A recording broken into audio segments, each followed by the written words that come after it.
This is the world's first publicly posted picture of the far side of the moon, taken by Luna 3 in 1959.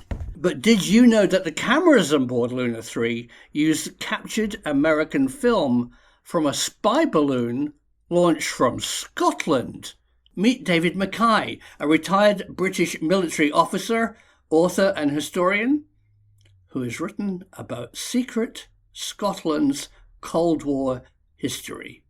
The cameras were the most advanced cameras in the world and the most advanced film, and it was radiation resistant film. They took it, stuck it into their spaceship, and on the Luna 3 mission, 1959, that was the reverse side of the moon that was photographed by the Russians.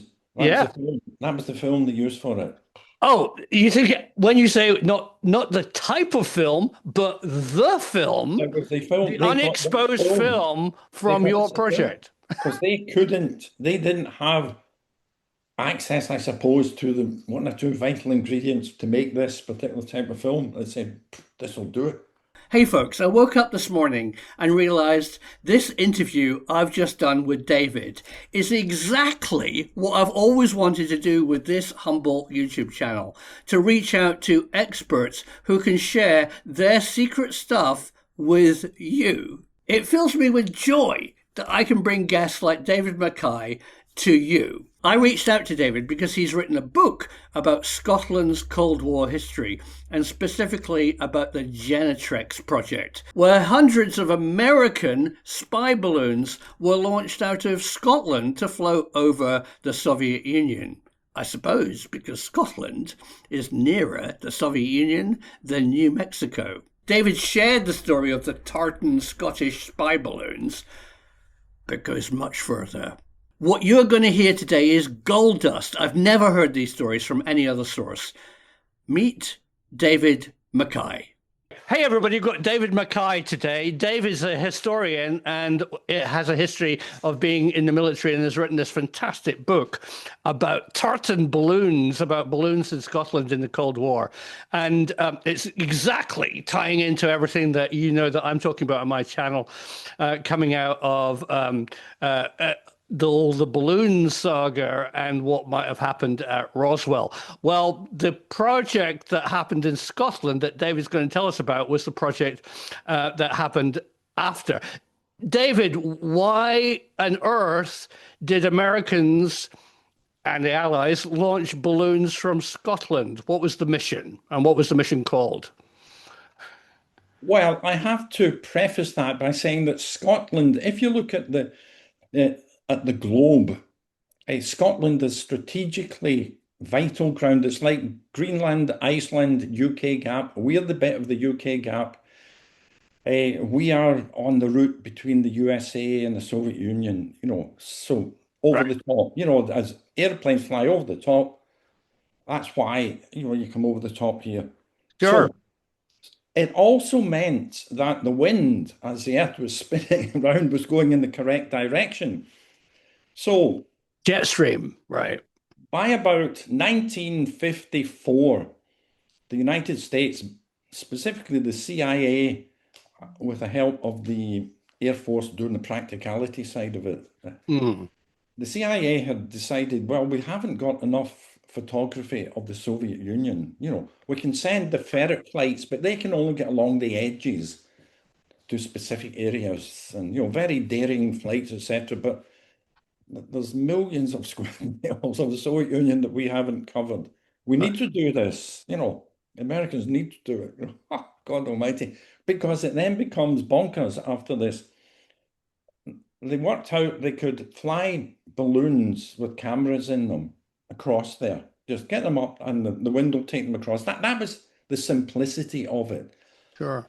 So for a while, around 1954, they carried out various trials of various types of balloons. They ran a system called Project Moby Dick that was doing similar type of things, but they tended to try to fly them from California, and it didn't work. They just crashed into Canada. That was absolutely no usefulness. And also, as you know, California, had it been going the other way, the wind, that would have worked, because there's it would have got them quickly to the Soviet Union, to the Russian landmass. If it were, but the wind doesn't go that way in the Northern It doesn't go Hemisphere. that way. So they figured out the best way to do it is to put balloons up and have a sort of a cabin of some sort with cameras in it. And Hanging. they'll take lots of, like that, they're suspended from the balloon Right. and would send radio signals as to when to start doing it. And then we work out how long it would take you to fly over Right. Russia. And then we'd send another radio signal to tell you to uncouple this capsule and drop it because it has a parachute. Boom. Into And the then that Pacific. float down, Right. and we then come in with an aeroplane and hook it up. Now that's all brilliant. You can do that. Nowadays you could do it on computer and it'll look brilliant. Actually getting it done was very hard. I bet. So they started trialing places and they said, basically, maybe sort of Norway and Germany. That would be useful. We'd definitely do it from there. But the Americans said, we've got to do it from Britain as well, because we've got other things in the pipeline that we want the Brits to be part of. So we'll rope them into this one. Initially, the Prime Minister, the much maligned Prime Minister, Mr. Anthony Eden, said, Eden, right. no way, I don't want this. Because all that happened is it'll become a complete fiasco and there's loads of political flack will be flying towards us. It might backfire on Britain if when they find where they came from, right? Yeah, and also Eisenhower said, I'm not impressed by this. I don't really want it. However, and this is the important point here, as the head of the American State Department, the Secretary of State, and the director of the CIA were brothers. There was too much pressure, and Eisenhower nodded it through. So after various trials, including ones, they launched them from a couple of places in Scotland, but they all sort of drifted off towards Africa. They weren't north enough. And when I heard that, I thought, but this place is only about 80 miles, maybe 100 miles at most further north, the location they went to. But Right. these ones did not go round. They went, say, well, we can't do that. So this came along to a place called Eventon, which is up near Inverness. If you look at the map of Scotland, you have Inverness, and basically 12 o'clock of Inverness is Eventon.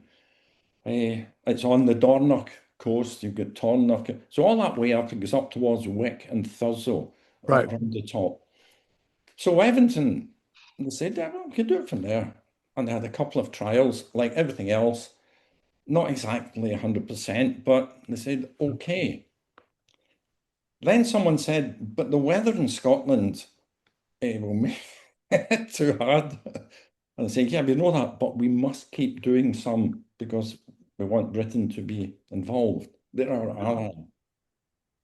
You could say that we'd be first in line to take the abuse, but that's what happens. So the Americans came across and they brought the equipment to Invergordon Harbour. Now it's in the news at the moment because it's being made into a super free port or something. It was the latest political Oh, really? Right. hoo-ha. But the main point is Invergordon is the largest natural harbour in the British Isles. That's why it's there. That's why the fleet used to sit there. The Royal Navy home fleet used to sit up. That's where Invergordon mutiny happened, in the 1930s. Because it's enormous. So they could easily get very big boats in with lots of stuff on them. That was all unloaded and trundled down to Eventon, Royal Naval Air Station, Eventon. Right. So it's a little tiny dot on the map. There's nothing, it's just big hills, big mountains, and lots of tiny things along the coast. Right. So it was then staffed by the Americans. They had started making arrangements, holding trials elsewhere. And they figured out, well, we think we know how to do it, basically how to get it off the ground and up into Launching the the balloons, I hear, because they were basically a gas bag that didn't really become pressurized until high altitude. At lower altitudes, they were floppy and difficult to launch in wind. yeah. Right. Yeah, well, that's the exact case because when they were filled with hydrogen, so the hydrogen would only expand once the pressure decreased. So Right. it couldn't. So it just looked like a big long sort of lollipop type of So, shape. yeah. Yeah, solid lollipop with a big long bit beneath it. But the size of the balloon was incredible. The balloons were 100 yards or 100 meters across, right? That was diameter. Right. They're big. Yeah. And they were 150 yards, 450 meters long. So that length had to be lying on the ground before it got pumped up and moved on. Right. So they got various dodges of how to do it, and they got a reasonably decent system. And one of the things they had to do was brush it as it was being fed through the rollers and getting filled up. That was to take the static electricity out of it. Right. So these things would inflate, get up, get in the windstream and go. You hope. There were a couple of points to them. One of them was the problem of day and night, the difference in pressures that happen. Oh, yeah. They were designed to fly up to about 55 to 60,000 feet Hmm. because that was beyond what any known Soviet aircraft couldn't get Right. anywhere near that. And they forgot or overlooked or decided, well, we'll take that risk. That's at night time. It becomes soggy They and come come all down the a way wee bit. down to Mm. about 40,000 feet, 30,000 Ah, feet. And right. they also, when they were coming down at the lower altitudes, there's an unidentified flying object, there's a UFO. That's where oh, we've actually seen them. At that time, there were films made, the sort of Sure. the B films of UFOs and whatsoever. So people were a wee bit familiar with that concept. Very strange thing to see in the sky. Yeah, and And it would catch the light. One yes, of the that was the things other that, point. yeah, maybe at that altitude, maybe for half an hour, 45 minutes after Yeah, sunset, it would yes, be bright. that was it. It was the fact that suddenly these things could be seen, but that was all right, apparently. So Ah, off they went, and this was the operation started off with the usual administrative hiccup. That's being polite about it. okay. It started launching them from Germany and wherever else, I think somewhere in France. Oh, and they'd gone up. But we hadn't launched any from Evanston. So phone calls were made and it was found out that, that the MOD had a hiccup. The MOD headquarters hadn't told the Royal Navy that they were to start because they were separate headquarters. Admiralty Arch with the Navy Sure. and whatever the MOD headquarters were dealing with this, that was the RAF headquarters. They hadn't spoken to one another. But eventually, that was all right. Start of January 55, off Ah, we went and started lobbing these monster creatures into the air. how many do you think? I mean, they needed a lot. Why did they need a lot? I mean, because there was a high attrition rate, or they just needed the coverage. Well, I think it was a bit of both. Uh, Uh, we know fine well that in any project, somebody at some stage has to say, well, that's the amount of risk that we're going to take. So mhm. that's factored in. So they knew there would be attrition for various things like Yeah. not getting there or being shot down. And also, in the end, there was so much of the area hadn't been covered. Right. Therefore, anything you bring back is useful to us. Anything. Yeah. Yeah. So there were thousands of American Air Force and CIA people on this task. God, because Oh, wow. A massive. Yeah. So they didn't local have must remember. computerology like nowadays, where you can You Right. could send me loads of information and some program here would sort it all out and tell me the right answer. So they were basically saying, where did this one come from? Let's work out where this one's Right. been, etc. So they kept doing that. And the Soviets, of course, threw a wobbler because these things were floating across Soviet airspace. But they couldn't get up to shoot them down because they could see them daylight. And PVO Strani, that's the Soviet Air Force, it didn't have the capability of getting up too high. Right.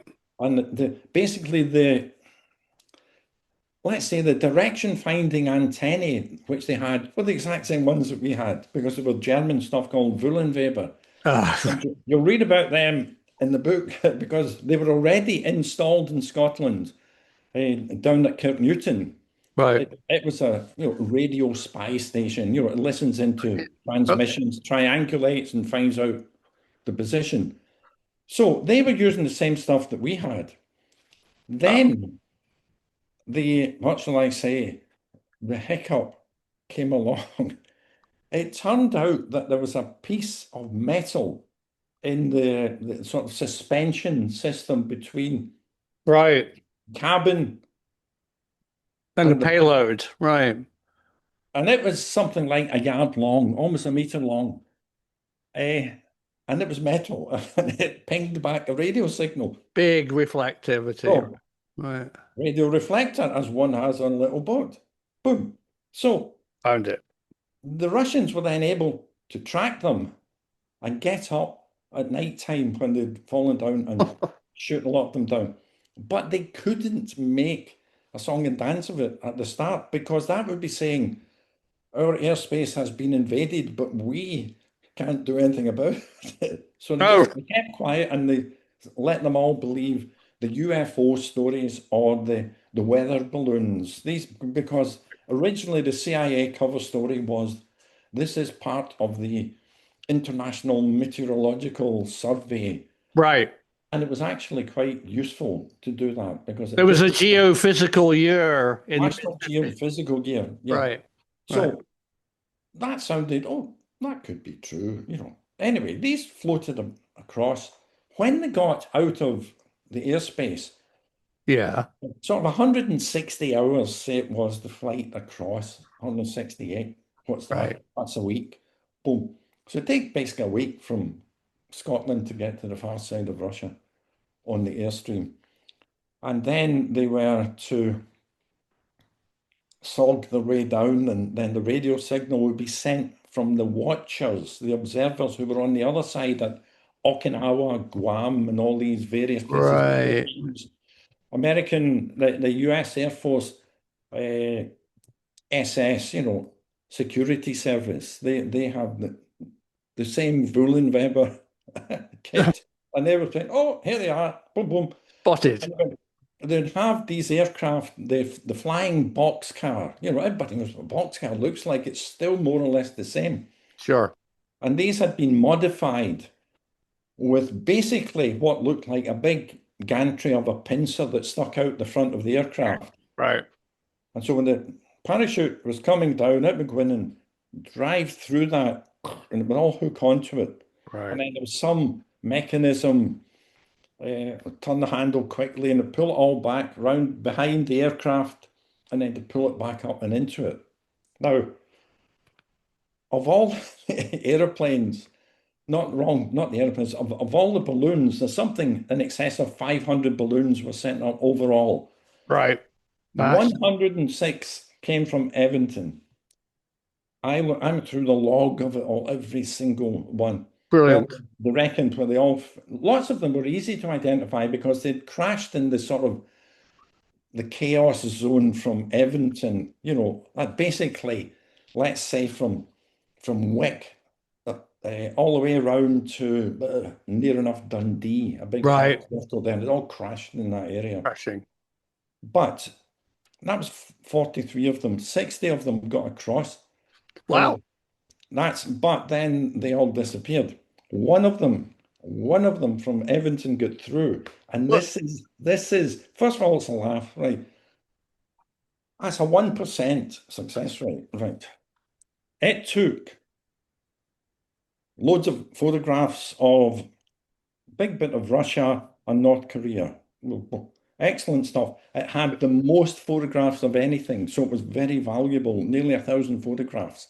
Brilliant. It was the same failure rate for the other sites. You know, they were getting maybe 2% or Right. 3% or something, but you know, that's why it ties back into the point you raised originally about attrition. You know, there was obviously, because But you all can't, it takes, as you say, David, is one really good yeah. one, So this, and this, you've covered a vast swathe of land. So it, with just to get what was on board, yeah, was it only doing photography? Was it doing any other ELINT, electronic no. surveillance? Well, this is the interesting bit. Initially, before it was decided on the final project, up till about, I would imagine, a couple of months before it was signed off, right, get on with that and build all of these balloons Yeah. to these specifications. It, now, don't laugh. It had been thought we could put nuclear weapons above these. Well, right. And then somebody obviously said, hey, wait a minute. You know, we don't know where they're going to land. But by that Dundee. stage, they had fired, you know, reference President Carter, uh, Lieutenant Carter, as he was then, the US Submarine Service, Service, yeah. firing point officer in the first nuclear missile that was fired from a submarine. That's right. So that, the intercontinental ballistic missile Right. had just really been good, that Right. work. Otherwise, they may have continued with it. They were also working to develop a SIGINT package to go Ah, and do, as you said, ELINT SIGINT, basically the same thing. It's just how they're operating. sure. So that wasn't fitted. So it was just basically the cameras were there and they took lots of photographs. Okay. Sure. In the end, there was 1 million square miles of Yeah. Russia and China and North Korea territory photographed. Now, Wow. now I always follow back because I've been a fanatic about maps my whole life. I think they're magic, and I've been a Boy Scout, a paratrooper, everything, and loads of maps. And I think, how on earth did they put all these photographs together? Because you have to have reference points, you know, and saying, oh, does that fit here or does that fit? Is that a jigsaw Sure, puzzle? I know. And but they got loads of information. And all of this was valuable for the other project, which was just signed off at that time. It was the U2. Ah, right. It was just signed off at that time. So this meant they had information on the high altitude wind currents, essential. They had information on how the Soviet bloc responded in Right. air defense because they got the sign-off process. Oh, it's coming through Romania just now. It will tell you East Germany, blah blah, how that was done, how high the aircraft could get to, etc. So really immense use. But Good. in the end, this is this is where you can weep. You say this cost easy over a I mean, I worked out it's 1 billion, but you know, Yeah. purchasing power you have to put in all parts. It's a vast amount of money. It was scheduled to last for 5 months because it had all these things, monster balloons constructed, and it was binned after I think 6 or 7 days. That was Eisenhower said, "I don't want to hear anything about balloons from now on." Even though they'd even better balloons to do the next wave with. They said, "No, No, not well having." done. See, And but he also would have known that the U2, that Lockheed Martin were, and he had been funding the U2 and it was going to come online, which yeah. was obviously a more flexible platform. Yes, but also it was an election year. So Oh yeah, if there's any rubbish being thrown at you, try and get out of the way. You know, saying, no, don't right. want any more of that. That, as I know, as Anthony Eden had been so accurate in saying, we'll just cop it from this. Well, I It's bet. David, did the British Foreign Office get fallout? Were there complaints made to Britain about this American mission because it was? not that we can look at, Right. because our answer was always, well, this was all part of a geophysical It's study of, geophysics year. Right. yeah, of cloud formation, and that was it. Fair enough. But, the CIA, the masters of deception, just put a load of tosh. Whereas if it had been MI6, they'd have put out something more believable, it'd been low level. But when Okay. you So, look back in it, the locals I've spoken to, bearing in mind they're all older than I am, they said, over the years as it began to get little snippets in, I mean, I did a big project in the local area to get I information, bet. Hmm. and they said we couldn't believe that anything as sort of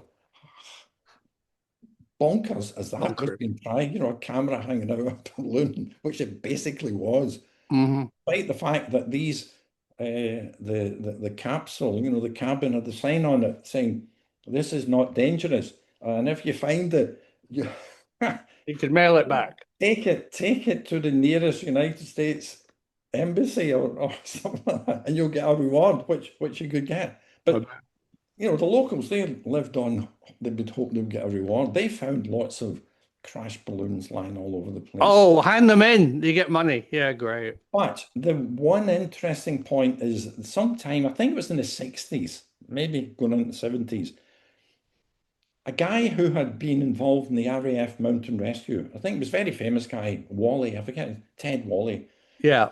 and he had been looking through all the records he had, and he was looking through a logbook for round about that time of, so whoever that was, the Cairngorms, but the RAF Right.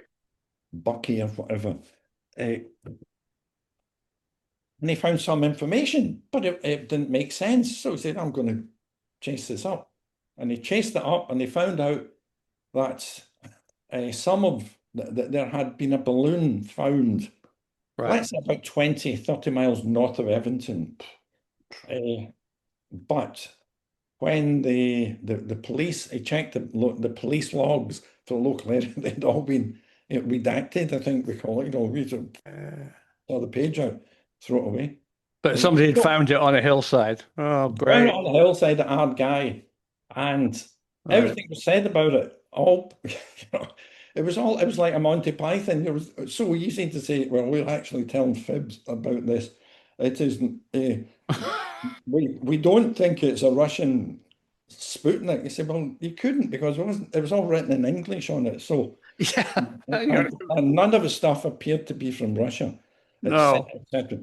And then another academic chap, he had to go at cracking it, and he wrote a bit online Ah, about it in detail about this place at Argyll. But that's how our attitude was towards it, that it never happened, no. Oh, right. weather Right. balloons happened, but none of this with cameras hanging off them. Right. Yeah, well, Oh, but, one of the things that I'm looking at Project Mogul, which was a previous project, yeah, and in Mogul, of course, they were launched from New Mexico, which is not only you have to go from New Mexico to the Atlantic, you have to then get yeah, to Scotland and then to, it was, so I can see why Scotland was of great interest. But yeah. one of the things that's interesting, David, that you said of the length of duration of this Genitrix missions, balloons, because I'm looking at carefully at what kind of power supply and batteries they had to keep it all powered up. This is 1940s Mogul and then 50s technology, not low power stuff. Was there any, did you get, was I it never ever fully released about the technique of what was in the package? I am not sufficiently scientifically curious about these things. I'm interested in the bonkers Bunker. ideas that people Right, agree to and think, oh, that might work. And say, but wait a minute. Oh, don't worry, that will be all right. So right. you had all this stuff. The weights, I think it weighed half a ton or whatever, or maybe a Sure. ton. This capsule that's it was a square box thing, and eventually, early on when the Russians were shooting them down, they paraded 50 of them in Oh, the. they got some. And this is the wicked capitalists who are doing this to us, and all in all, type of bosh. Meanwhile, their scientists were in there stealing kit from it. And what they did was they the cameras were the most advanced cameras in the world and the most Right. advanced film, and it was radiation resistant film. They Right. took it, stuck it into their spaceship, and on the Luna 3 mission, 1959, that was the reverse side of the moon that was photographed by the Russians. That was the Yeah. film. That was the film they used for it. Oh, you think when you say not the type of film, but the film, It was the film. the They thought this unexposed film. film They from thought your this is film project? because they didn't have access, I suppose, to the one or two vital ingredients to make this particular type of film. They said, this will do it. Move it over, use it. So all Oh, of it has lots of spin-off silliness to it. And you say, sure. it's a bit daft, this, because I said this was the most bizarre incident in the Cold War in Scotland anyway. I said, fucking bonkers. And people don't believe it the first time the first Right. session. They Right. say, oh, ha ha ha. They say, no, no, this is true. This is true. 103 balloons, which were 150 yards long, went up into the air and set off. Most of them never got very far from Scottish shores, and the rest of them disappeared apart from one. And here's the punchline. Ha! You couldn't make it up. This one, this was Mission 50 from Edmonton. It was launched on the 25th of January, Robert Burns Day. So that's Right. why I have named it the Braveheart balloon. You know, Oh, the Braveheart balloon, of course. I couldn't believe it. I said, "Fuck, that's Burns Day." And I checked it up and down because you get these, you have to dig in to the system, but you'll get all these 195 pages The as the logbook. smallest ones, and you'll go, oh, and say, wait a minute, wait a minute. So that's the one. Oh, that's fantastic. I'm The, in the launch date was, yeah, that's fantastic. Oh, great. So, everybody, go and read David's book. Mine's coming slowly from Amazon. I jumped onto David as soon as I heard about the book, and That's a book there. I don't yeah. know if that's back to front, is it? Or is it No, not? no, that's it. That's great. And there's a link in this video description of where you can get it. Well, if you don't want to get it from Amazon, is there another place you can get it? You can order it local bookshops or your publisher. Well, the best thing to do is because I'm not technically interested. I may well be a sort of a hidden scientific genius, but I'm not interested in scientific matters or mathematics or anything like that. History and English language and languages and Sure. all that. Quittle's Publishing, they're the ones that published it, but they got fed up because they're too old and they've sold themselves off to someone else. Uh, What I can do is I can send you the details of that side of it. This is who they are now, and I'll put a link for my viewers who are, I mean, everybody who is interested in Cold War espionage, yeah. balloons, and weird stories, and everybody in Scotland needs to know about this balloon story. I mean, literally, it's not a story that I'd ever heard about. It's got lost, it got blown away in the mist of time, but thank you for revealing it. And the thing that balloons are such an amazing subject because today we talk about aircraft and satellites, but in fact, balloons are back because they're long loitering and they can be quite invisible. So there's now quite a lot of interest in very high altitude platforms doing spying. Well, I would just comment on that and say, Yeah, of course there is, because the Chinese flew balloons over to the United States, brilliant.